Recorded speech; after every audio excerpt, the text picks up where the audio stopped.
नुकतीच एक मालिका पाहिली मी. त्या मालिकेमध्ये अर्थात राजे रजवाड्यांची मालिका ती. सासू तिला तिच्या सासूकडून मिळालेला मौल्यवान असा काही ऐवज आपल्या सुनेच्या हवाली करते आणि ही धरोहर आहे आपल्या घराण्याची असं म्हणते.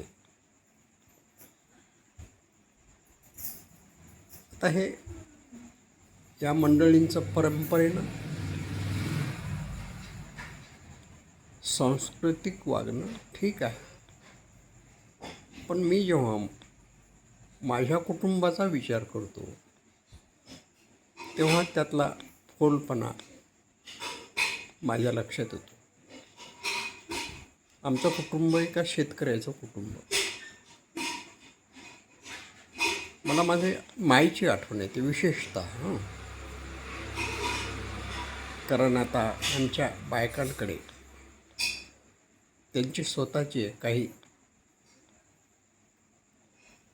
5 तोळ्याचे 10 तोळ्याचे असे दागिने आहेत, नाही म्हणायला. पण आमच्या माईच्या काळात काय होतं, माझी बाप आजी मी पाहिली, पण तिनं काही आमच्या मायला विशेष असा काही दागिना किंवा अलंकार किंवा घराणे की धरोहर असं काही दिल्याचं मला तरी स्मरत नाही. म्हणजे दिलं असतं तर मायना कधीतरी ते दाखवलं असतं. मायच्या लग्नामध्ये तिला काय जे दागिने आले असतील त्या काळात तेवढेच असतील, पण मायच्या अंगावर कधी मला एकदारी नावाचा जो दागिना आहे तो कधी दिसला नाही. हातात पाटल्या होत्या चांदीच्या, आणि मायला एक नाकातली मोठी नथसुद्धा होती. मी पाहिली होती ती. तिच्यामध्ये असे छान रंगीत काही पांढरे असे मोती लावलेले होते सोन्याच्या तारामध्ये. पण पुढे आमच्या बाबांनी मारवाडी नावाचे शेत घेतले आणि ते शेत घेण्यासाठी म्हणून त्यांनी त्यांच्याजवळ त्यावेळी असलेले 2 सशक्त बैल आणि एक म्हैस विकली. तेवढ्याने पैशाची भरपाई झाली नाही म्हणून की काय, माईची ती नथही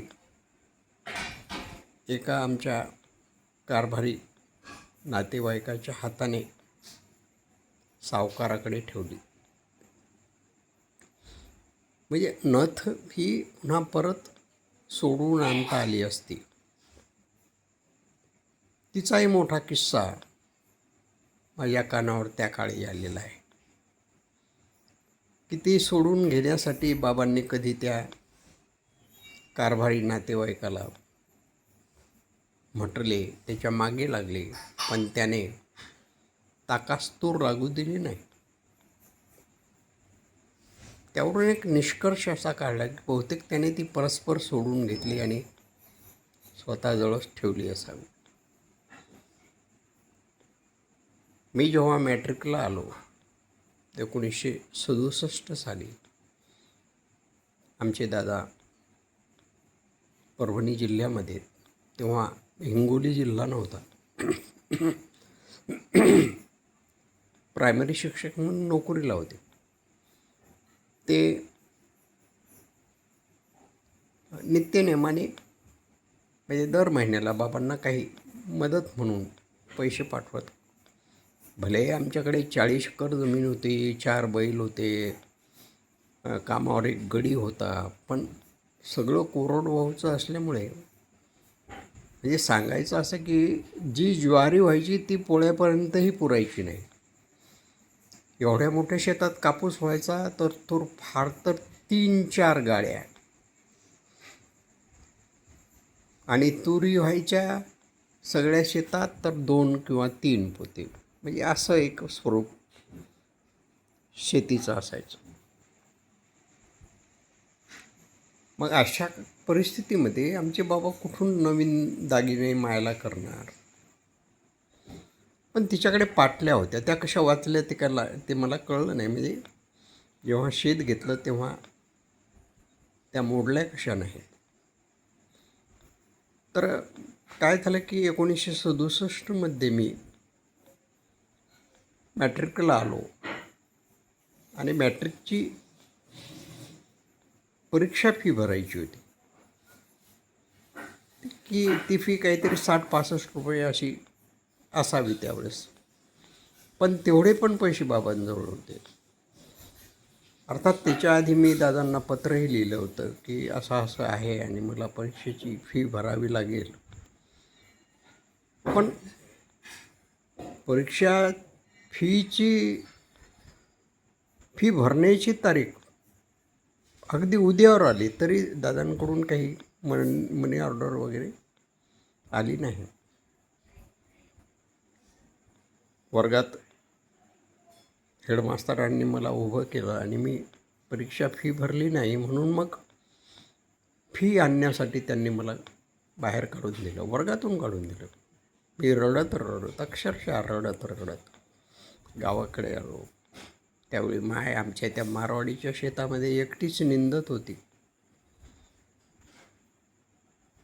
तिच्याजवळ रडत बसलो की आता मी परीक्षेला बसू शकणार नाही जर फी भरली नाही तर. पण मायनं मला दिलासा दिला की ठीक आहे, दादाचे पैसे नाही आले तरी तू चिंता करू नको, माझ्या हातात पाटल्या आहेत, मी त्या पाटल्या मोडायला त्यांच्याजवळ म्हणजे बाबाजवळ देते आणि त्यातून जे पैसे येतील ते तुला ते फी भरायला कामी येतील. माईचा तो शेवटचा अंगावरचा दागिना होता. पण मला माझ्या स्वार्थापुरतं समाधान म्हटलं, मी गप्प झालो.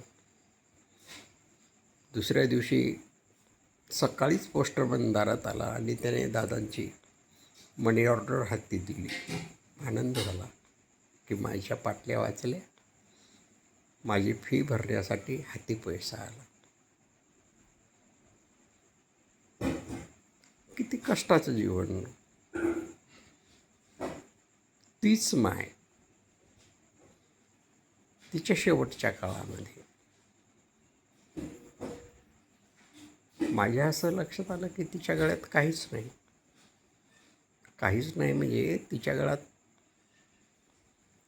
एक मेकूड असायचा आणि त्याच्या बाजूला 2 सोन्याचे मणी असायचे. मेकूड म्हणजे छोटं मंगळसूत्र.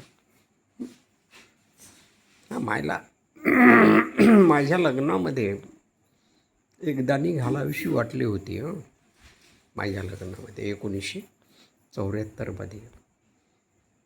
तर आता त्यासाठी मग तिनं आमची गावातली कमळा मामी तांदळी नावाची मामी होती, तिची एक दाणी मागितली आणि ती घातली. तर शेवटच्या या काळामध्ये माझ्या अंगावर ते मणी मंगळसूत्र, ज्याला मेकूड म्हणत बायका, कारण छोटंसं असायचं. पळी म्हणजे जशी पळीचा हे असतो ना चमच्याचा, गोल चमच्याचा, तशी ती असायची.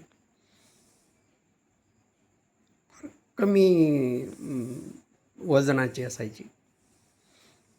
तर ते पण नव्हतं, कशी तुटली काय वगैरे काही लक्षात नाही आलं. पण मग मला असं वाटायला की माय एका दिवशी, कारण ती अत्यवस्थ होती, शेवटच्या घटका मोजत होती, की ही अशीच जाईल बिना मंगळमणीसूत्राचं.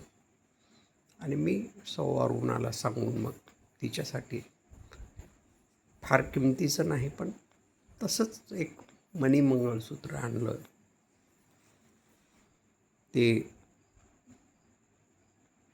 पोथा शिवून ओवावणाऱ्याकडून ओवून घेतलं आणि माईच्या गळ्यात मांडलं. त्यानंतर माय गेली. आमच्या मायच्या 3 सुना. या 3 सुनापैकी कोणतीच्याही हातात तिचा एखादा दागिना देण्यासाठी तिच्याजवळ काहीही नव्हतं.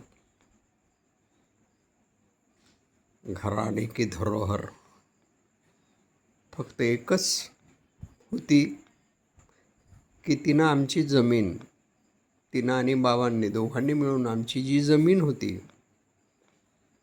ती कायम ठेवली. तिनं आम्हाला शिकण्यासाठी प्रोत्साहन दिलं. दादा प्रायमरी शिक्षक म्हणून जिल्हा परिषदेमध्ये नोकरीला लागले. मी त्यांच्या मदतीनं BSc झालो. मी हायस्कूलवर नोकरीला लागलो. आमचा पंडित 9व्या वर्गापर्यंत शिकला.